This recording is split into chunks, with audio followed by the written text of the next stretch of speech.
গুনাহের পর কারো কাছে পরামর্শ চাইতে গিয়ে গুনাহটি শেয়ার করলে কি তিনি পরকালে সাক্ষী হয়ে যাবেন? করণীয় কি? গুনার পর যদি কারো সাথে আপনি তওবার বিষয়ে পরামর্শ করবার জন্য তার কাছে শেয়ার করেন অথবা গুনাহ থেকে রক্ষা পাওয়ার জন্য তার সাথে পরামর্শ করেন, তিনি যদি সেরকম ব্যক্তি হন তাহলে সেটা আপনার জন্য জায়েজ হবে।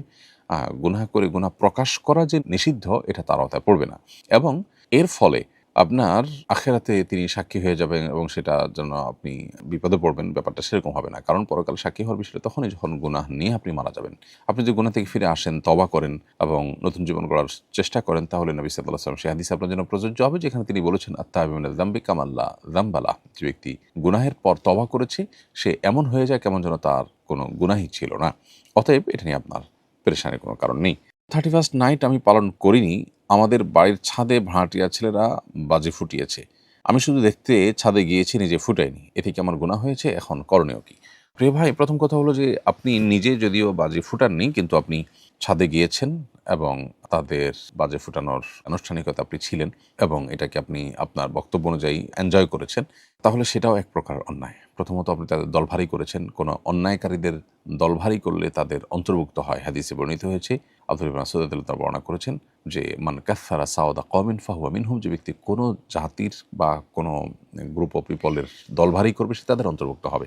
তো আপনি এখানে অন্যায় কাজ হচ্ছে, সে অন্যায় কাজে তার দলভারী করেছেন। উচিত ছিল সেখানে বাধা প্রদান করা, সেটা না করে আপনি তাদের দলভারী করেছেন বা তাদের সাথে শামিল হয়েছেন, যদিও প্রত্যক্ষ অংশগ্রহণ করেননি। এজন্য আপনিও গুনাহগার হয়েছেন। আল্লাহর কাছে তওবা করুন যেন আর কখনো এই গুনাহ আপনার দ্বারায় না হয়। আপনার সাধ্য অনুযায়ী যেন এ ধরনের অন্যায় কাজে আপনি বাধা দিতে পারেন, সেজন্য সচেষ্ট হবেন, সে মর্মে নিয়ত করেন, ইনশাআল্লাহ আল্লাহ তাআলা মাফ করবেন।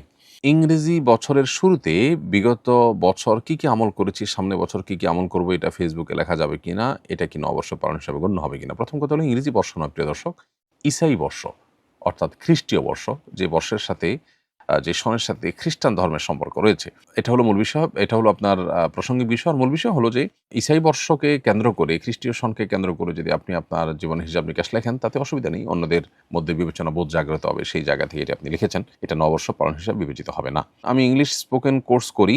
বিভিন্ন বাক্য মুখস্থ করতে গিয়ে আমি বিভিন্ন চিত্র স্মরণ করে থাকি।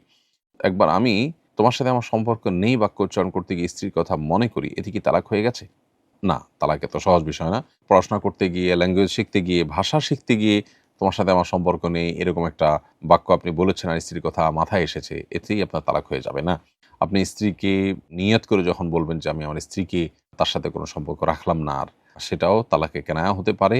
তার সাথে আর রাখলাম না, শেষ করলাম এরকম কথা বললে তালাকে কেনায়া হতে পারে, যদি সেটা তালাকের নিয়তে বলেন এবং সে পরিবেশ যদি থাকে তখন। এখানে আপনি শুধুমাত্র এরকম কথা বলেছেন আর তার কথা মাথায় শুধু আসছে, তাতে আপনার তালাক হবে না। হ্যাঁ, তালাকের নিয়ত থাকলে এবং অন্যান্য শর্ত পাওয়া গেলে সেক্ষেত্রে এটি তালাক হওয়ার সুযোগ থাকবে। আমি একজনের কাছে কিছু টাকা পেতাম, পরে আমি মনে, মনে তাকে ক্ষমা করে দেই। তবে তাকে বিষয়টি বলিনি। এখন আমার টাকাটা প্রয়োজন। আমি কি তার নিকট টাকাটা চাইতে পারি? উত্তর হলো, মনে, মনে ক্ষমা করলে হক রহিত হয়ে যায় না। এজন্য আপনি টাকা এখন চাইতে পারেন। তবে উত্তম যে মনে, মনে রহিত যেহেতু আপনি মাফ করে দিয়েছেন, সেটা যদি এখনো ওইটার উপর আপনি বহাল থাকেন সে সবচেয়ে ভালো। কারণ আল আইদু ফি হিবাতিহি কালবি ইয়াউদু ফি কাইইহি, নবী সাল্লাল্লাহু আলাইহি ওয়াসাল্লাম বলেছেন, সহিহ মুসলিমে বর্ণিত হয়েছে, কোনো ব্যক্তি দান করার পর সেটা যদি ফেরত নেন তাহলে সেক্ষেত্রে কুকুর তার বমি করার পর সেটা যদি পুনরায় মুখে নেয় সেটা যেরকম, ব্যাপারটা এরকম খারাপ। অবশ্য এখানে আপনি দান করেছেন সেটি সাব্যস্ত হয়নি, যেহেতু মনে, মনে করেছেন। মনে, মনে করলে দান হিসাবে সাব্যস্ত হয় না। তারপরেও এটা জাস্ট উত্তম সেটি বোঝাবার জন্য বললাম। তবে আপনি যদি চান এবং আপনার প্রয়োজন যদি হয় তাহলে সেক্ষেত্রে তার কাছ থেকে সেই সম্পদ চাওয়ার অধিকার আপনার আছে। তো আমি এআইকে ইসলাম নিয়ে কিছু প্রশ্ন করলে সে ইসলামের কিছু বিষয়কে অবৈজ্ঞানিক বলে মন্তব্য করেছে। আমি তার কথা বিশ্বাস করিনি। এতে কি আমার ঈমানের কোনো সমস্যা হয়েছে? না, ঈমানের সমস্যা হয়নি। কারণ আপনি তার কথা শুনেছেন, শুধুমাত্র বিশ্বাস করেননি। সো এটা আপনার ঈমানের জন্য ক্ষতির কারণ হবে না। তবে আপনার ঈমানের বিষয়ে আপনাকে খুব বেশি সতর্ক হতে হবে। এমন কোনো জায়গায় প্রশ্ন করলেন যেখান থেকে আপনি আসলে বিভ্রান্তিতে পড়ার আশঙ্কা আছে, তাহলে সেটা আপনার করা উচিত হবে না। নির্বাচনের সময় পরিবেশ দূষণ হয়। পোস্টার যেমন পরিবেশকে ক্ষতি করে, তেমনি মিছিল, মিটিং শব্দ দূষণ ঘটায়। একজন প্রতিনিধিশীল আলেম হিসাবে নির্বাচনের প্রার্থীদের এ ব্যাপারে দায়িত্বশীল ভূমিকা পালনের আহ্বান করবেন প্লিজ। আশা করি আপনার কথা অনেকেই মেনে চলবে। প্রিয় দর্শক, আপনি প্রশ্ন নয় বরং একটি অনুরোধ করেছেন। হ্যাঁ, আপনার অনুরোধ আমরা রক্ষা করতেই পারি। আমাদের পরিবেশ দূষিত হয় এমন কোনো কাজ যেন আমাদের নির্বাচনে প্রার্থী এবং তাদের অনুসারীরা যেন না করেন, সেই অনুরোধ আমরা অবশ্যই তাদের কাছে রাখব। এবং আমাদের পরিবেশ দূষিত হলে আমরা ক্ষতিগ্রস্ত হব। একজন ইমানদার হিসাবে পরিবেশ দূষিত হলে, অন্যদের ক্ষতির কারণ হলে, কষ্টের কারণ হলে আমরা আল্লাহর কাছে দায়ী থাকব। সেই জবাবদিহিতার বোধ থেকে আল্লাহর কাছে দাঁড়াতে হবে। সেই বোধ থেকে আমাদের অবশ্যই এই ধরনের বিষয়ে সর্বোচ্চ সতর্ক থাকা উচিত। যে ধরনের প্রচারণায় অন্যের অধিকার খর্ব হতে পারে, কারো দেয়ালে আমি লিখলাম তিনি এটা চান না, নিষিদ্ধ লিখে রেখেছেন, তারপর আমি লিখলাম গায়ের জোর খাটিয়ে, তাহলে সেটা যেমন অন্যায়, ঠিক তেমনিভাবে যত্রতত্র পোস্টার, প্লাস্টিক, আপনার ব্যানার, ফেস্টুনে ছেয়ে ফেলা এবং মানুষের ক্ষতির কারণ হওয়া, কষ্টের কারণ হওয়া, অনেক সময় অ্যাক্সিডেন্ট হয়, রাস্তাঘাট দেখা যায় না, এমনভাবে ঢেকে ফেলা হয়, আবার ধুলা বালি পরিবেশ দূষণের মতো বিষয় হয়। অতএব এগুলো কোনোটা যেন আমাদের আশপাশকে ক্ষতিগ্রস্ত না করে, আমাদের মানুষজন অন্যদেরকে যেন ক্ষতিগ্রস্ত না করে, সেজন্য সর্বোচ্চ দায়িত্বশীল থাকতে হবে তাদেরকে। আমি জনপ্রতিনিধি হওয়ার চেষ্টা করলাম, কিন্তু মানুষের ক্ষতি করে করলাম, তাহলে আমি প্রতিনিধি হয়ে মানুষের কি উপকারটা করতে পারবো? এটা অবশ্য সাধারণ মানুষ হিসাবে আমাদেরও বিবেচনা করা উচিত। যার মধ্যে বিবেচনা বোধ নেই, তিনি আসলে কতটা দায়িত্বশীল মানুষ হবেন। তো আল্লাহ তাআলা আমাদের সবাইকে হেদায়েত দান করুন এবং আমরা যেন সবার জন্য কল্যাণে কাজ করতে পারি, কারোর ক্ষতির কারণ যেন না হয়। আমার স্বামী সুদভিত্তিক কার্যক্রমের সাথে জড়িত। তাকে এই বিষয়ে ইসলামের নির্দেশনা জানিয়ে সতর্ক করলে বলেন, সুদের এই বিধান তখনকার সময়ের সুদের জন্য প্রযোজ্য ছিল, এখনকার সুদের জন্য এই বিধান প্রযোজ্য নয়। তার এই দৃষ্টিভঙ্গির কারণে কি ঈমানের সমস্যা হবে? প্রথম কথা হলো, তার এই দৃষ্টিভঙ্গি পুরোই ভুল এবং তিনি বিভ্রান্তির মধ্যে আছেন। সুদের দুটি প্রকার স্বীকৃত, সেটির একটি হলো রিবান নাসিআহ, আরেকটি হলো রিবাল ফজল। অর্থাৎ নির্দিষ্ট কয়েকটি পণ্য বিশেষ কারণের ভিত্তিতে সেগুলো একটি অপরটির বিনিময়ে যখন কেনাবেচা হবে তখন কম বেশ করে দেওয়া, এটা সুদ। আবার আরেকটা হলো যে লোন নিয়ে সেটা পরবর্তীতে অতিরিক্ত টাকার বিনিময়ে সেটার পরিশোধ করানো বা সেটা আদায় করা, এই চুক্তিতে লোন দেওয়া, সেটা সুদ, সেটাকে বলা হয় রিবা নাসিয়া।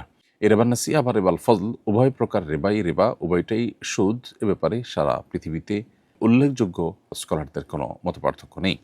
নবী করিম সাল্লাল্লাহু আলাইহি সাল্লামের সময় রিবাল ফজলের প্রচলন খুব বেশি ছিল, এটা ঠিক, কিন্তু রিবান নাসিআহ যেটা সেটা সম্পর্কে সুস্পষ্ট বিভিন্ন রিওয়ায়াত রয়েছে এবং উলামায়ে কেরাম বিষয়ে একমত অলমোস্ট। একজন সালাফ বলেছেন, কুল্লু কারদিন জাররা নাফআন ফাহুয়া রিবা, যে লোন এর বিনিময়ে কোনো সুবিধা নেওয়া হয় সেটি সুদ। তাহলে রিবার মধ্যে এই লেনদেন যে অন্তর্ভুক্ত সেটা এখান থেকে একেবারে পরিষ্কার। অথচ তিনি যখন এটি বলেছেন, সেই ইসলামের সোনালী যুগের স্বর্ণ মানবদের একজন, তখন এই ব্যাংকিং সিস্টেম চালু হয়নি। তাহলে বোঝা গেল যে বর্তমান যে ব্যাংকিং সুদ আছে, ব্যাংকিং যে লেনদেনে যে সুদ আছে, এই সুদের লেনদেন এটাও হারাম।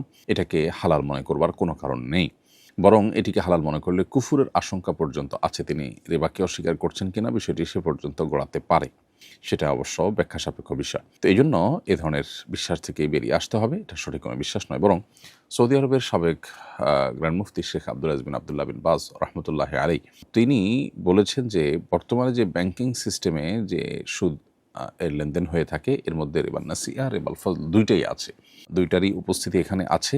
টাকাটা মূলত স্বর্ণেরই একটা রূপ, সো টাকার বিনিময়ে টাকা এবং কম বেশি করে দেওয়া সেটা তার মধ্যে আছে। আবার লোন দিয়ে পরবর্তীতে সেটার জন্য অতিরিক্ত সুবিধা আদায় করা, এটার মধ্যে রিবান নাসিআ তো আছেই। তো এই জন্য বর্তমানে ব্যাংকে যে প্রচলিত সুদি লেনদেন, এটাকে হালাল মনে করবার কোনো স্কোপ বা কারণ নেই। আপনার স্বামীকে এই বিষয়ে ভালো করে পড়াশোনা করা এবং এই বিষয়ে ইসলামের দৃষ্টিকোণকে ভালো করে জানবার চেষ্টা করার জন্য আপনি অনুরোধ রাখতে পারেন।